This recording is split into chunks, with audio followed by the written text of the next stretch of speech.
sobre el desorden de esta exposición, seguramente imperfecciones a sobra, pero me parece que valía la pena sacrificar perfecciones formales, correr los riesgos a que se refería el señor senador por Santiago del Estero, pero dar testimonio con el corazón en la mano de las verdades en las que uno cree y en las convicciones que alientan. Decime quién es. Si esto llega a servir, los hombres del Parlamento debemos creer en la virtualidad de la palabra para que alguien cambie su opinión o se dé la adecuada pausa de reflexión. Habrá estado bien empleado este tiempo y bien empleada la paciencia y la audiencia que se me ha Perfecto, y continúan los testimonios de los representantes de la Cámara Alta, los representantes en este caso de la oposición. Perfecto. Estudios centrales, volvemos en cualquier momento desde la Cámara Alta. Adelante. Provincia de Neuquén. Señor presidente, voy a pronunciar un discurso extremadamente breve, esperando que la brevedad del mismo está en armonía con la claridad con que deseo exponer los motivos de mi voto en el tratamiento del proyecto que tiende a declarar la necesidad de la reforma constitucional. Hemos escuchado brillantes disertaciones. Se ha incursionado por la historia argentina, griega y romana. Estamos enterados del texto inglés de la Constitución de Estados Unidos y de la oportunidad en que fue traducida al castellano. Y me parece estar inserto ya de lleno en el debate de una convención nacional constituyente, por la forma como se han abordado en detalle todos los temas que están enunciados en el proyecto de ley que estamos considerando. Pero como deseo ceñirme estrictamente a lo que es materia de tratamiento para definir un voto personal, voy a prescindir de incursionar en temas abstractos o que no sean conducentes a la cuestión en tratamiento. El Estado, como el derecho, están sujetos a los procesos históricos que viven los pueblos. Por ello, las constituciones no pueden permanecer inmutables sin adaptarse a la realidad social donde deben aplicarse.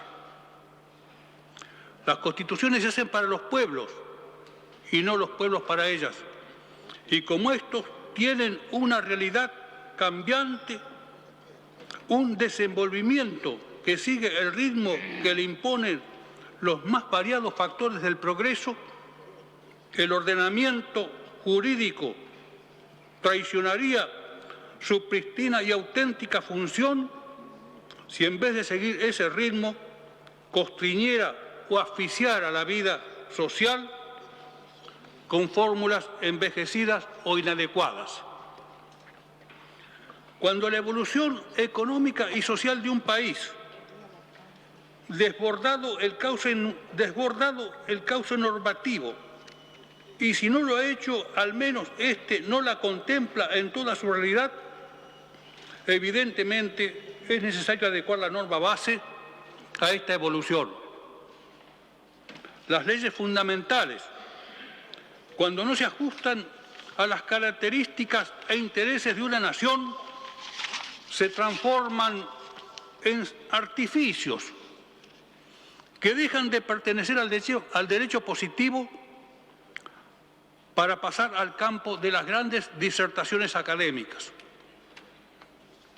En la actualidad, la idiosincrasia y necesidad de un país como el nuestro hacen imprescindible que su Constitución contemple temas que un siglo atrás no existían como tales. Me refiero en este aspecto a la convivencia desde un punto de vista biológico entre los seres humanos, teniendo en consideración que en la era actual los adelantos materiales atentan en muchas oportunidades contra el medio ambiente. Las verdaderas depredaciones que realiza el hombre con la finalidad de conseguir un avance tecnológico, atacando en muchos casos el equilibrio de la naturaleza, obliga a normar sobre una útil y racional explotación de los recursos humanos.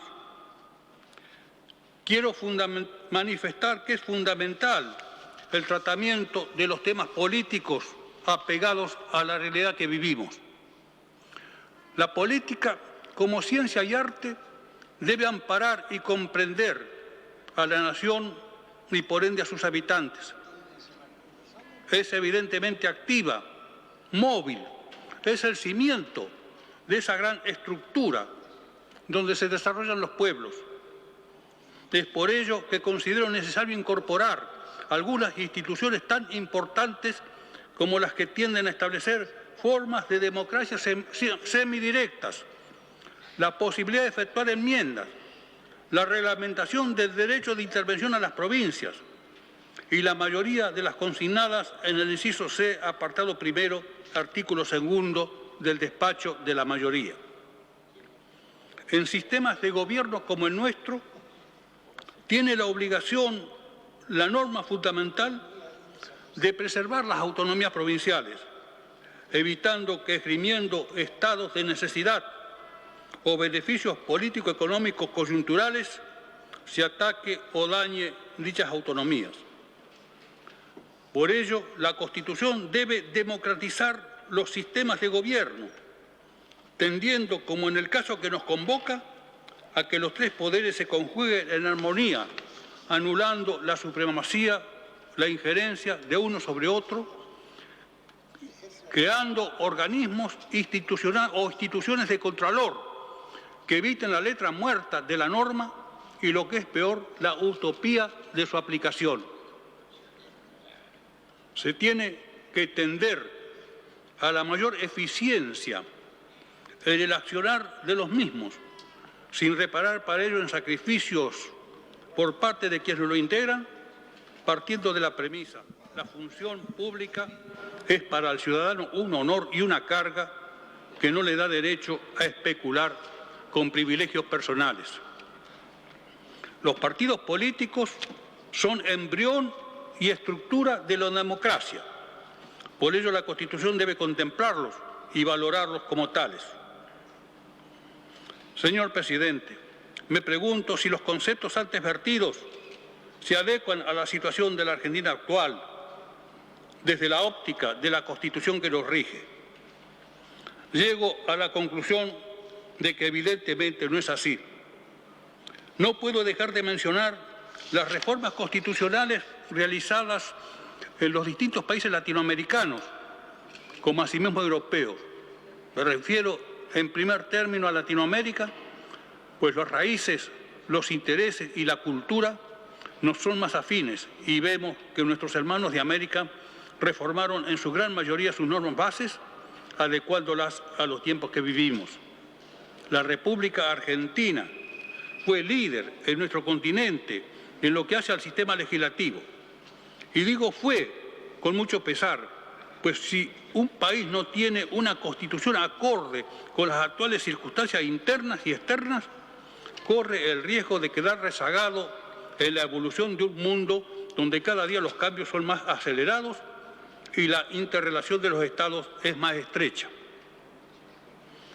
Muchos de los legisladores integrantes de este honorable Senado representan provincias que han reformado sus constituciones y otros a provincias que están en proceso de reformarlas, demostrando con ello que existe conciencia generalizada que la norma base debe adecuarse al momento histórico que transitamos.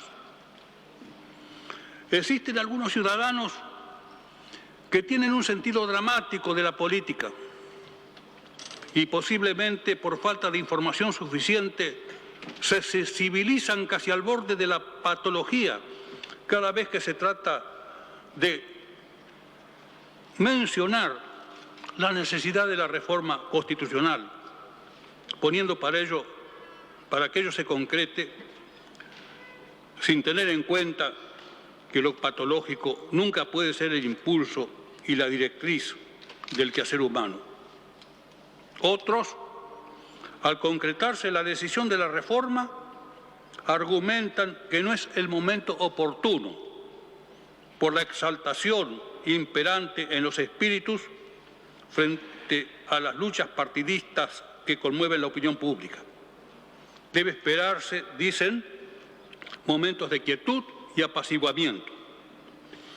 Se olvidan que la quietud y el apaciguamiento es igual a inmovilidad política y que, por lo contrario, la exaltación espiritual traducida en la defensa y postulación de las ideas traen siempre aparejadas las fecundas controversias de donde surge la luz que ilumina el derrotero de la política. Aquellos que sustentan doctrinas basadas en lo postulado por el doctor Sánchez Viamonte, que en sus clases decía: la Constitución es como la sonrisa de la Gioconda, pues admite toda clase de interpretaciones.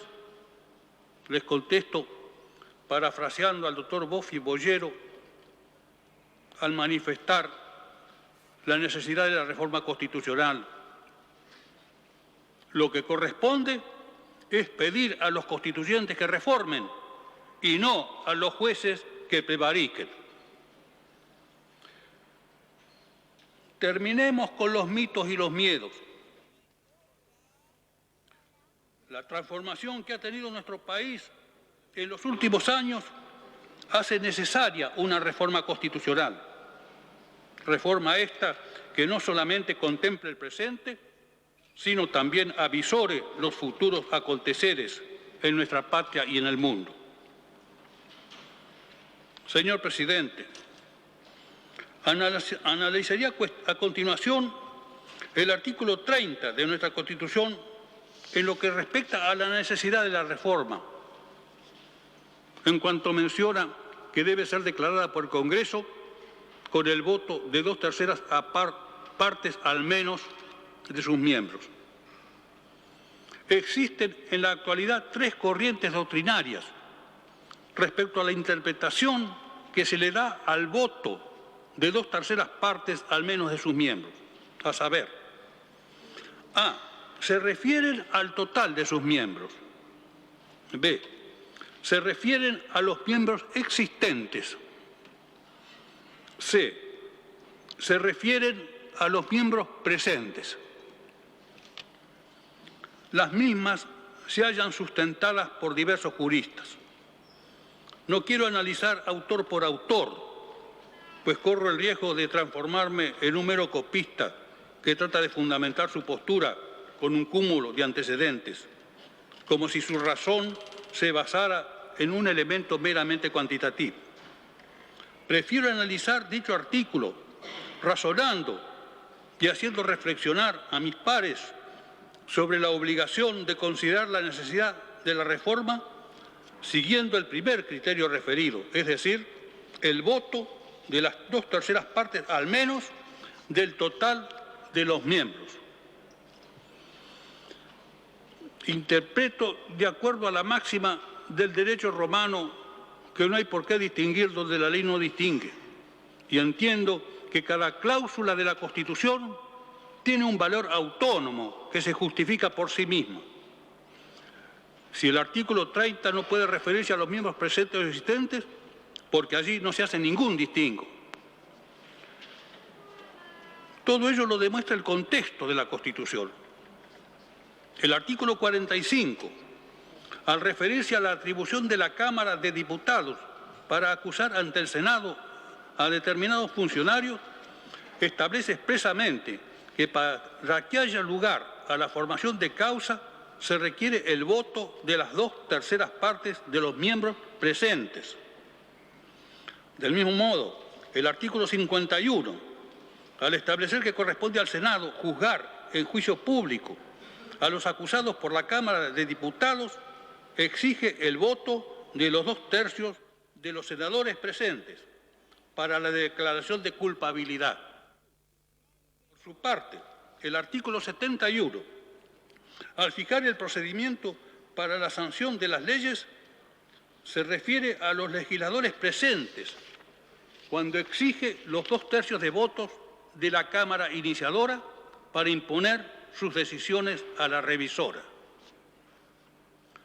Cuando la Constitución ha querido que los 2/3 a que hago referencia se cuenten sobre los legisladores presentes, lo ha establecido en forma terminante. En el artículo 30 no alude a los legisladores presentes, No, acá está el senador, sino a las 2/3 partes al menos de los miembros del Congreso. El poder preconstituyente de declarar la necesidad de la reforma constitucional, que inviste al Congreso como cuerpo representativo por excelencia de las voluntades soberanas del pueblo de la Seguimos nación, transmitiendo en directo desde la Cámara Alta, Senado de la Nación. Estamos con el senador por la provincia de Chubut, Hipólito Solari Irigoyen. ¿Cómo le va, senador? ¿Qué tal? ¿Cómo le va? Senador, ¿usted está a favor, en contra de la reforma? ¿Cuál es su opinión? Mire, yo soy reformista, pero estoy en contra de esta reforma y de la oportunidad de esta reforma. Acá de lo que se trata es de instaurar y profundizar un proyecto hegemónico de contenido autoritario cuyo eje está en la reelección del presidente Menem. Todos los otros artículos que se intentan reformar son como juegos de artificios o una suerte de decorado para introducir la posibilidad de que el presidente Menem perdure en el gobierno a la finalización de su mandato. Ahora, perdóneme, ¿no? Clarísimo, clarísimo. Ahora, el gobierno dice que quien determina si el presidente en el 95 es reelecto o no es la gente, no la Constitución. No, mire, la Constitución dice claramente en el artículo 30 que los que tienen que determinar la necesidad de la reforma somos los legisladores. Nosotros somos los que estamos representando al pueblo en este momento y tenemos la obligación, de acuerdo a la Constitución que hemos jurado cumplir, de establecer si esta reforma es necesaria o no es necesaria. Y esta reforma, tal como la ha encarado el Poder Ejecutivo, no solo no es necesaria, sino que es peligrosísima, porque para nosotros lo que está en juego acá es la perdurabilidad de nuestras instituciones democráticas. Nosotros no queremos una reforma constitucional hecha como un traje a la medida de una sola persona, por respetable que sea, como lo es el presidente de la República. Queremos una reforma constitucional a la medida de todo el pueblo argentino. De acuerdo. Ahora, doctor, ¿ustedes presuponen, por ejemplo, para decir que no, que si en el 95 el presidente Menem se presenta otra vez, gana? ¿Ustedes presuponen eso o no? Mire, no entramos a analizar eso. Acá no estamos haciendo sondeos de opinión, sino en una cosa muchísimo más seria, como es si corresponde o no modificar la Constitución. Y modificar la Constitución con un proyecto netamente reeleccionista, que lo único que le interesa es la persona del presidente, no tiene sentido. Y además, cuando el presidente tiene un proyecto sumamente peligroso, el presidente no respeta al Congreso, usurpa facultades legislativas, no respeta las leyes que se votan, firma tratados con potencias extranjeras y no los envía al Congreso, interviene provincias al margen del Congreso, no respeta los escenarios naturales de la oposición. Ha habido fraudes en el país, como el de Santiago del Estero, Avellaneda, los mismos senadores de Jujuy que fueron electos, como el senador Salún, no pudo ingresar a este recinto. Se han eliminado los controles. Ahora aparecen estos grupos que son como integrantes de la cultura del miedo que amenaza y agrede a los periodistas. Tenemos que ser reales, es esto lo que está en juego y nosotros a esto le decimos que no. Senador, gracias. Ustedes en estudio, por favor, adelante. El altísimo honor de ser senador de la Nación, salidad y emoción debatir sobre la reforma de la Constitución, sobre las bases del consenso. Esa emoción me embarga a mí muy especialmente en este momento y sobre todo después de más de 24 horas escuchar a gente, a colegas senadores que han expuesto brillantemente sus posiciones de uno u otro perfil. Como la mayoría de nuestros compatriotas, tengo el sueño de debatir los grandes temas nacionales, las cuestiones que hacia el futuro consolidan las instituciones. Estoy seguro que todos y cada uno de nosotros, los senadores, nos sentiríamos cumpliendo el mandato del pueblo y de nuestras provincias, debatiendo acerca de la vida política y económica de este siglo que termina y pensar ya en el XXI y debatir sobre el nuevo orden internacional, en especial de la perspectiva de los problemas más serios de la humanidad. Porque en un abrir y cerrar de ojos ha comenzado una revolución increíble, la liberación de Europa Central y del Este, el fin de 40 años de Guerra Fría, la reducción de las divisiones ideológicas. ¿Qué pasa? El fortalecimiento del Escucho perfecto. pulso económico en Asia. Muy bien, voy con Solanas. Con los 4 tigres y los ¿Y cómo querés que sepa de acá, Chocho? No me vuelvas, loco. Yo estoy afuera del recinto, hermano. Dame el audio y voy a saber.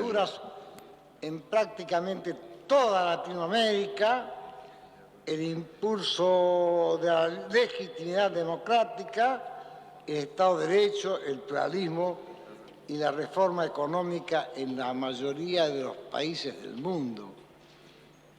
Esto que digo así en 2 o 3 renglones, para alguien que llega a esta altura de la vida y que ha vivido todas las otras vicisitudes, sabe que es prácticamente un milagro. Sí. Prácticamente un milagro. Tengo el sueño, soy un soñador, lo confieso, debatir los grandes problemas económicos nacionales. Preguntar por qué nos empeñamos en insistir en crear una sociedad de hijos y entenados, debatir acerca de la asignación de recursos para pasar de una sociedad de excluidos, que hay muchísimos, a una de incluidos, en el cual el presupuesto de educación, de salud, de justicia y seguridad sea el motor para la prosperidad del país y sobre todo de nuestros compatriotas. Ese hubiera sido el sueño de un político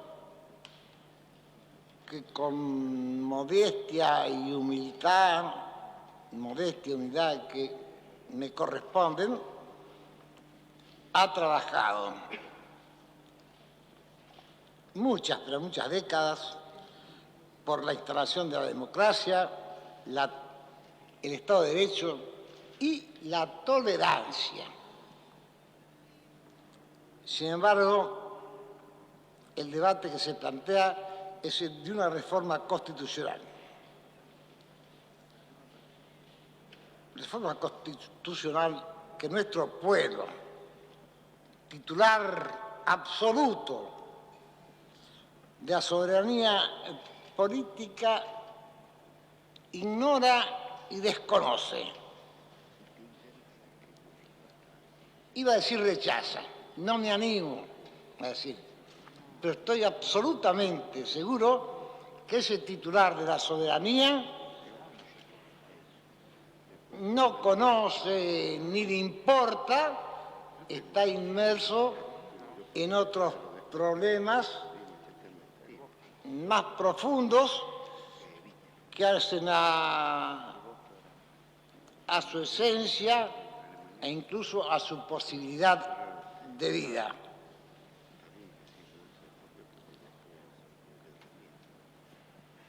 Yo no me gusta hablar si es el momento oportuno o no. Lo he discutido con muchos amigos, pero debo confesar que en ese aspecto no me voy a introducir, ni siquiera lo voy a rozar, porque para alguien que no ha estudiado Derecho, como yo, ha estudiado otras cosas, no deja de desconocer que grandes, los más importantes eventos que hacen al derecho se han hecho en momentos tremendamente difíciles para la humanidad. Inglaterra en su momento, Francia no hablemos en el 89, no hablemos de Estados Unidos cuando lo hizo, y nosotros en el 53 y el 60 con sangre derramada por las pampas, los valles, las sierras y por todo el país. Así que yo no hablo de la oportunidad, a diferencia de amigos y correligionarios que ponen especial énfasis en esto. De cualquier modo, el gran aporte, el aporte que nosotros, esa vilipendiada clase política, debemos realizar es el del esclarecimiento de las instituciones y no el de los intereses personales, que no digo mezquinos, pero los intereses personales nunca son generosos, son intereses personales. Por eso es que para conservar ese sueño que hablaba, o los sueños que tengo, creo necesario adentrarme en el análisis de la institución presidencial y las actitudes personales que han rodeado la acción en estos últimos años y en especial voy a circunscribirme o poner énfasis en la institución presidencial desde el advenimiento de la democracia. Sabemos que el presidencialismo tiene defectos, ninguna duda. Y eso se ha discutido extensamente en Argentina y en el mundo. Desde los albores de la ciencia política se está registrando la lucha entre los césares, monarcas, sultanes y otras cosas. Esto es, los órganos ejecutivos que pretenden perpetuarse en el poder sin ningún control. En realidad, la lucha por los derechos políticos ha sido precisamente la lucha por los derechos que el pueblo ha ido conquistando. Pero, ¿sabes qué pasa? Que ayer funcionó mejor, loco. Porque si están pidiéndome nota y me dicen que a 2 minutos salimos, después no salimos, yo no puedo moverme acá de Chile, ¿viste? Esa es la historia y ¿viste? Todos debemos tener conciencia que ese avance, que esa conquista es inexorable y no será jamás detenida. Ahora, nuevamente estamos soslayando la gran discusión que consiste en indagar si realmente el presidente tiene que tener las facultades que constitucionalmente tiene. Es verdad que las circunstancias del 53 del 60 han cambiado en la actualidad. Y es cierto que lo argentino está consolidado. el sueño de la, van a creerme freudiano porque hablo mucho del sueño, pero de cualquier modo, el sueño de la generación de los padres fundadores de la nación se transforma hoy de sueño en pesadilla. Es verdad que todo ha cambiado, incluso una vez consolidada la nación, las bases estratégicas de las instituciones deben cambiar. Hoy lo argentino está consolidado y el mensaje de la nación a través de la celeste y blanca es condición necesaria, pero no suficiente. Hoy,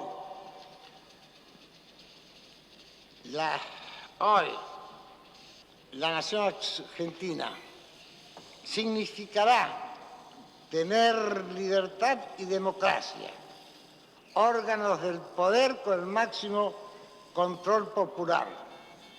Esto significa que las autoridades de la nación no deben estar por encima de los simples ciudadanos. El presidente de la República es el ciudadano presidente de la República. Es quizá el primer ciudadano, pero es el ciudadano presidente de la República. Nada más ni nada menos que el ciudadano. Por eso es que se justifica algo que viene de muy lejos, la posición de Hamilton en 1776 en el Federalista, que creía de buena fe que era necesario consolidar el poder e incluso que el presidente tuviera los más amplios poderes y la posibilidad de la reelección. Era una solución acorde con los tiempos que se vivían en Estados Unidos de América a fines de ese siglo XIX y en el proyecto de Constitución. Pero ese principio de la reelección permanente fue cambiando. Y después de la última reelección tercera, que fue la de Roosevelt, adquirió la fisonomía actual de una sola y única reelección por periodos de 4 años. Es cierto que las instituciones de América del Norte han sido modelos para la nuestra. Pero en esa materia, nuestro país tomó distancias al establecer el sistema presidencialista sin reelección. Nuestros padres fundadores consideraron las ventajas del presidencialismo al verificar la coherencia, la rapidez y la eficiencia en la toma de decisiones, sin perjuicio del liderazgo que va más allá del ejercicio de gobierno, toda vez que la gente se identifica y se siente representada por el ciudadano presidente, que puede constituir y debe constituir una guía moral, una síntesis de los sentimientos, de idiosincrasia nacional y el símbolo de todos nosotros, ciudadanos del común, ante el resto del mundo. Esas son las ventajas, pero también hay debilidades que son notorias, especialmente al tratarse de un órgano unipersonal y todo el sistema institucional reposa y depende de las virtudes o vicios del ciudadano presidente, de su habilidad ¿O no? De su carisma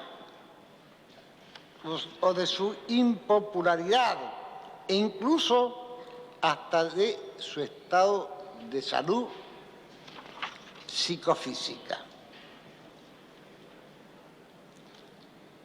Estos hechos hacen que incluso sobre la base de una figura providencial se haga depender el sistema, no de las instituciones, sino del carismático ciudadano.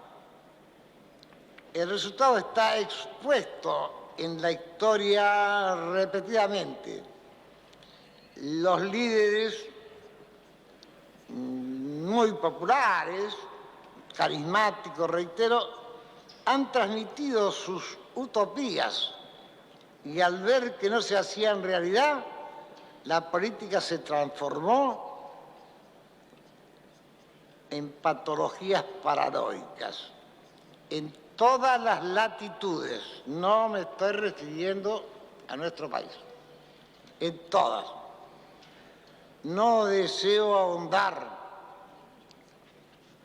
a esta altura de la vida, de ninguna manera, en desencuentros que nos han hecho padecer mucho a todos los argentinos. También ha conspirado contra el presidencialismo la falta de flexibilidad para encarar crisis y otros problemas que doctrinariamente se han planteado. Y acá voy a agregar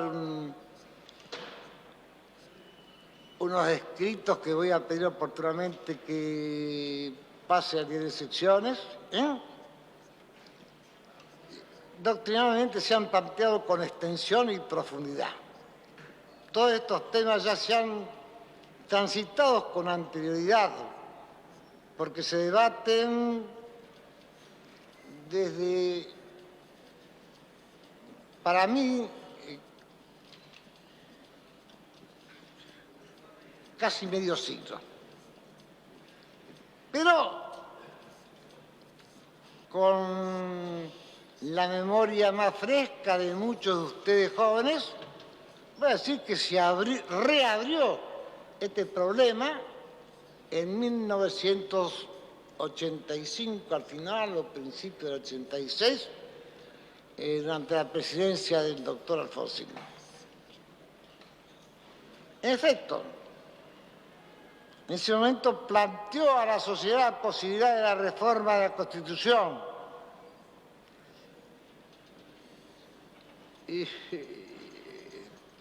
Pero la propuesta fue, por lo menos a mi juicio, totalmente diferente a la que se plantea en estas circunstancias que estamos debatiendo.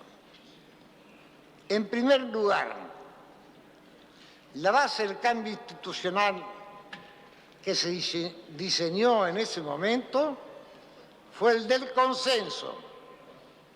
El consenso en esa etapa de historia tuvo dos caras.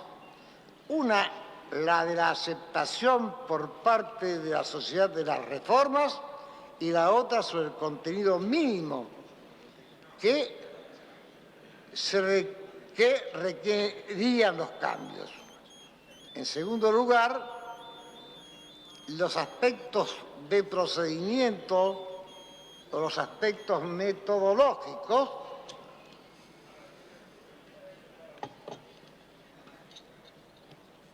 los ejes de la propuesta, en lugar de discutirse en los cuerpos deliberativos como sucede en este momento, y que debo reconocer que es ámbito también natural, se hizo previamente en ambientes plurales, donde se llamó a sectores de toda la ciudadanía a discutirlo. Se captó en ese momento, creo que con agudeza, que una de las causas de la inestabilidad y de la recurrencia del autoritarismo que no quisiéramos jamás volver a tener, se debía al enfrentamiento de los sectores sociales y la falta de canalización de los conflictos por medios institucionales. Ha sucedido con frecuencia en la historia que la coalición o grupo dominante en la política promueve un sistema autoritario en que el costo de la represión y el conflicto es menor que el costo de la tolerancia. La doctrina política, con sentido común, ha advertido sobre la recurrencia de situaciones como la que se presenta en esta oportunidad. Y ya se ve que en estos momentos se considera que es menor el costo del conflicto que el costo del diálogo. Que es menor el costo del conflicto que el costo del consenso con todos los sectores, con todos los eslabones que componen la sociedad. En esos momentos en que teníamos la responsabilidad de gobierno, se planteó en noviembre de 1985 la llamada convergencia democrática. Y ahí llamamos a todos a discutir. Y digo llamamos porque me tocaba entonces la gran responsabilidad, pero más grande honor, de ser presidente de mi partido. Y no dejamos de llamar absolutamente a nadie.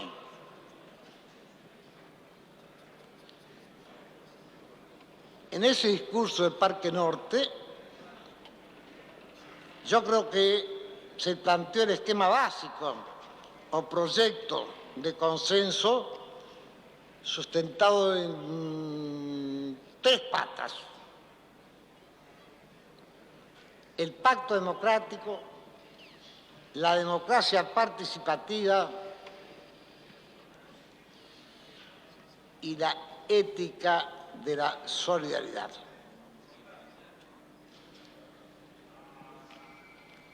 Ese discurso que fue muy comentado y que yo creo que no entró todo lo que debía entrar en toda nuestra sociedad y en especial en nuestra clase política, y no solamente en los que no tienen nuestra coloratura, sino incluso en muchos de mis correligionarios. Posteriormente, siempre en este orden de ideas, era preciso establecer un ámbito de discusión orgánico y estable para poner en blanco y negro las condiciones del consenso y también, ¿por qué no?, del disenso. La herramienta para ese propósito fue el Consejo para la Consolidación de la Democracia, creado el 24 de diciembre del 85, mediante el decreto 2446. Ese decreto expresa la necesidad de encarar un vasto proyecto de consolidación del régimen republicano y democrático tendiente a la modernización de nuestras estructuras políticas, culturales, económicas, fundados en la amplia participación de la ciudadanía y en una de esas tres patas que dije recién, la ética de la solidaridad. Para poner en práctica este organismo, el Consejo de Consolidación de la Democracia convocó a un número de personalidades políticas e intelectuales de un arco pluripartidario e interdisciplinario. El planteo se articuló mediante comisiones que estudiaron extensamente las relaciones de los poderes políticos del Estado, las organizaciones sociales, la ciencia, la tecnología, la descentralización, el federalismo, la desburocratización, la economía de producción, los medios de comunicación social, las Fuerzas Armadas, el Poder Judicial, la política exterior, el reordenamiento demográfico y la integración territorial. Quizá haya sido demasiado ambicioso, demasiado pretencioso este trabajo, pero yo invito a cualquiera, a quien quiera que sea, y voy a dejar acá un par de informes de este Consejo, que vea las personalidades, el nivel intelectual, ético, moral de las personas convocadas. Y sí, fue ambicioso. Chocho, escúchame, ¿me escuchás ahora? Bueno, a las 7, cuando empiece el noticiero, voy a tener una nota, no te hagas problema. Como tantos sueños míos fracasan. El fracaso. Tomate un Lexotanil, quédate tranquilo. Bueno, bueno, mi vida, besos. En las metas que tenemos no es nada más que un perfecto. escalón más de la larga escalera que tenemos que intentar a un ren ascender para lograr que se concreten esos sueños.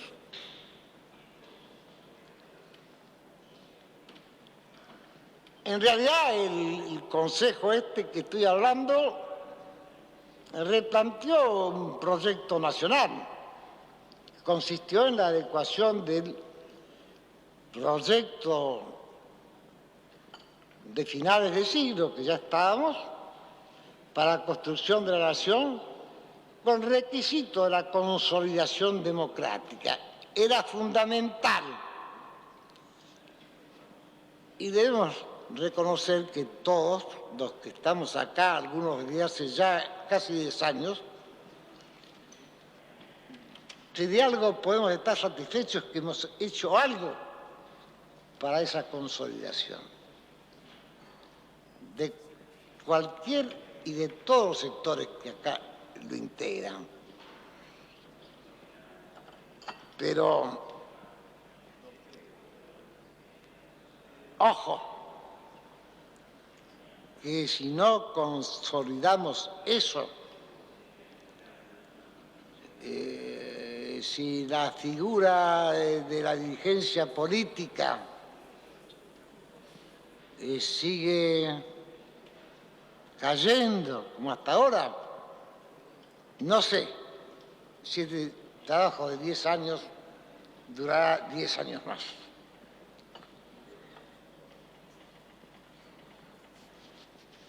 En marzo de 1986,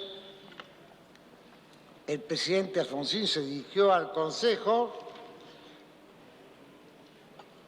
para encomendar el estudio de la posible reforma de la Constitución. y como se advertirá, la metodología y procedimientos propuestos en la forma y en el fondo no son semejantes a los actuales.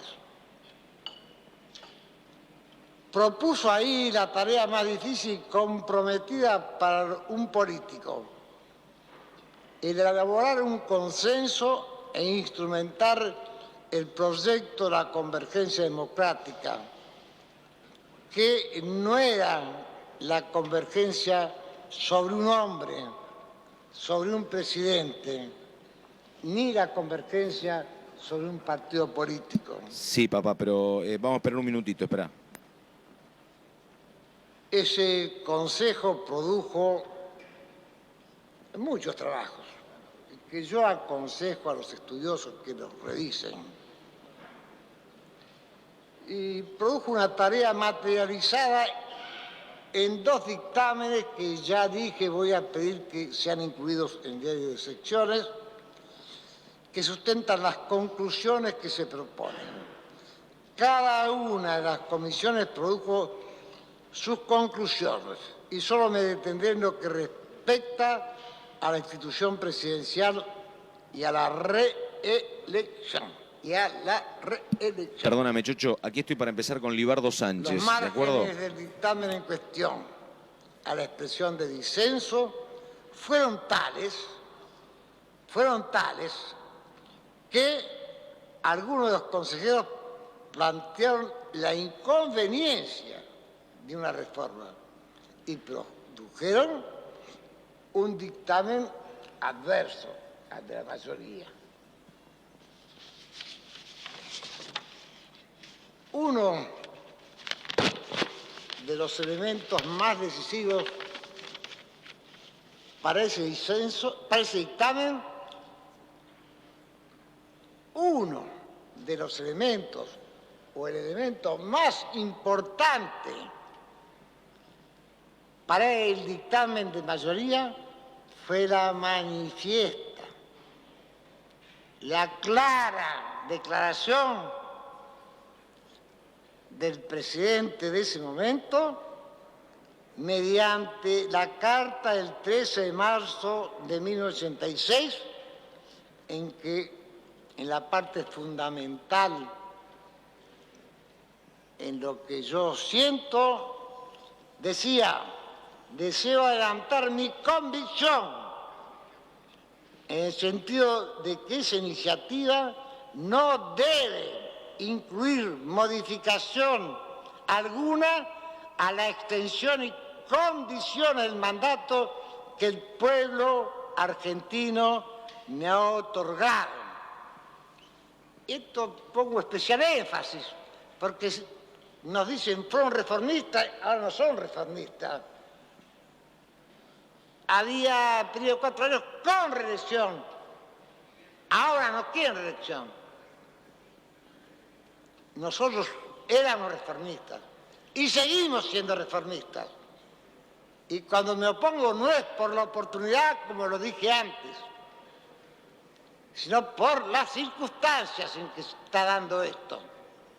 Pero reitero, y creo que es fundamental que todo el país lo sepa, porque se oculta, no sé si por olvido o por intereses. Reitero, deseo adelantar mi convicción en el sentido de que esa iniciativa no debe incluir modificación alguna a la extensión y condiciones del mandato que el pueblo argentino me ha otorgado.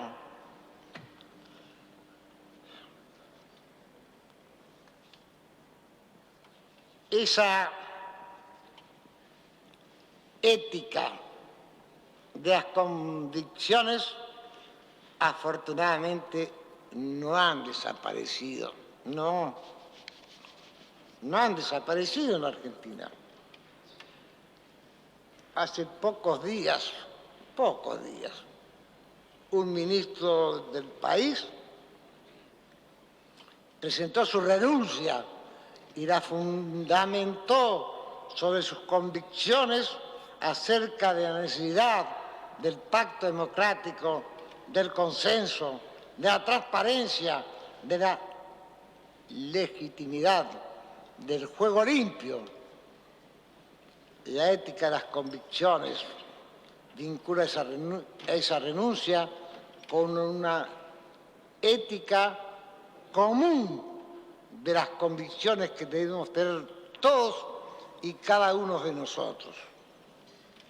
Por eso, mi sueño, mi viejo sueño, sigue vivo. Es el sueño de la ética en el poder, la ética de la Constitución, la ética, iba a dar algunos nombres, empezando por Alena, hasta otros, pero no quiero aparecer con la camiseta demasiado clara. Iba a empezar por Alena y iba a seguir por unos cuantas más.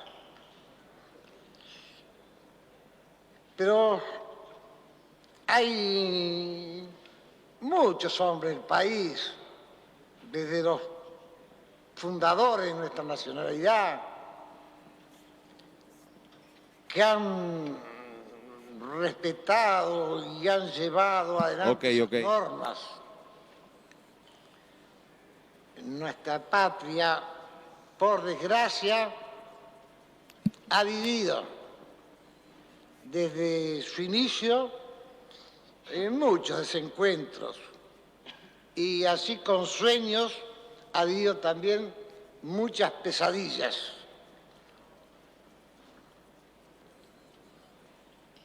No quiero yo volver, no mucho que me queda, volver a vivir esas pesadillas. Y no lo quiero para mis hijos, ya hombres maduros, y para mis nietos, jóvenes que están entregando todo. Trabajando, estudiando, soñando, como el abuelo, en ese país, en esa patria que queremos vivir. No deseo para nadie, acá, al lado de alguna gente grande, hay muchos muchachos jóvenes, veo caras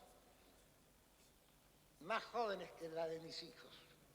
No quiero que nadie viva las pesadillas que vivimos nosotros. Gracias, Enrique. ¿Qué tal? ¿Cómo les va a todos? Muy buenas tardes. Y continúan aquí las exposiciones de los senadores del oficialismo, senadores radicales y también, lógicamente, de los representantes de partidos provinciales. Hace muy poco terminaba Edison Otero, radical. Vamos a ver ahora en instantes quién está haciendo uso de la palabra. Y estamos aquí en este día también muy importante, porque está la posibilidad, Enrique, de que mañana se vote. Sí o no, habrá que verlo en las próximas horas. Estamos con uno de los hombres más veteranos del Congreso. No por edad, sino porque llegó en el 83. Libardo Sánchez, senador por la provincia de La Rioja. Del Senado conoce todo porque hace ya años que está acá, 10. ¿Cómo le va, senador? ¿Bien? A mí siempre me va bien. Bueno, me dijo Libardo Sánchez, 10 segundos antes de entrar en contacto con ustedes, yo mañana voy a hacer uso de la palabra, hablando no como jurista o constitucionalista, sino como un hombre de la calle. ¿Para decir qué, Sánchez? Para decir lo que yo tengo que decir en este momento histórico que estamos viviendo y en el cual hay que protagonizar lo que esta instancia nos está demandando. ¿Cuál es? Diagramar un proyecto de nación, y para ello necesitamos instrumentos legales que, si bien es cierto, muchos están en la Constitución, tampoco es menos cierto de que hay que tratar de adecuar esa carta magna por la cual se rige la vida de los argentinos a las circunstancias actuales. Y también intentar proyectar esas normas por lo menos 50 años adelante. Porque si no, el tiempo nos va a tapar. No es posible que nos aferremos a sentimentalismos y tampoco debemos aferrarnos a nuestras posturas partidarias, porque esta reforma o no de la Constitución es una responsabilidad de todos los argentinos que debemos asumirla en plenitud, y la historia juzgará a quienes hemos tenido en representación de nuestras provincias, configurando el mapa de la República, hemos tenido, repito, la responsabilidad de dar o no dar la respuesta que los momentos que vive la humanidad nos están requiriendo. Señor Sánchez, muchísimas gracias. Cosas como estas se escuchan, Enrique, en el campo de las ideas, testimonios como el de Libardo Sánchez. En un campo más concreto, el campo de los números, recordamos que el oficialismo necesita 32 votos afirmativos. Y ese tema está todavía muy discutido y muy peleado. Volvemos en cualquier momento desde la Cámara Alta. Ustedes en estudios, por favor, gracias.